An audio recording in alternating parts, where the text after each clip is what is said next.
Hello, मी आज तुम्हाला शाळेचे होमवर्क याची गोष्ट सांगणार आहे. एक मुलगा आपल्या आई वडील बरोबर एका घरात राहत असतो. त्याला खेळणं आणि सायकल चालवणं खूप आवडतं. पण शाळेचा जो होमवर्क आपण करतो त्याला खूप कंटाळा यायचा. म्हणून तो शाळेला पण सुट्टी मारायचा आणि होमवर्क होमवर्क कर असं म्हणायची. तेव्हा तो पोरगा म्हणायचं, आई मी शाळेचं होमवर्क उद्या करेन.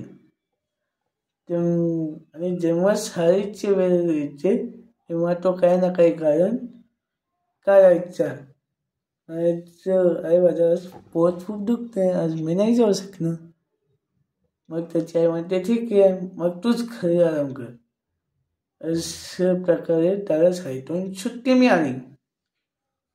मग असेच काही दिवस चालू राहिला आणि 3 दिवस शाळेत मॅडम सगळ्यांचे हिंदी, मराठी, इंग्लिश या तिन्ही होमवर्क चेक करत आले.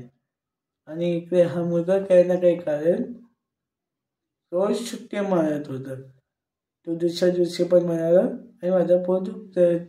त्याची आई म्हणते, आज परत ठीक आहे, तो परत आराम कर.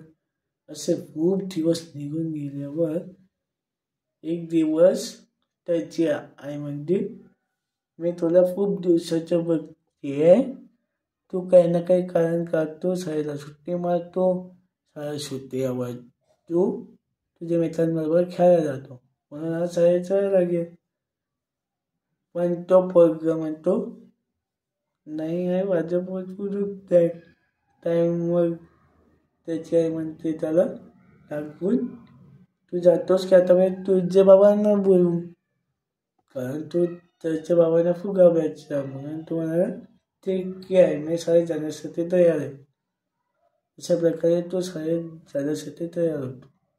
आणि जसा तो शाळेत जातो तसे मॅडम क्लासमध्ये येतात आणि विचारतात, तर तू आलाच, मी तुझीच वाट बघत होती.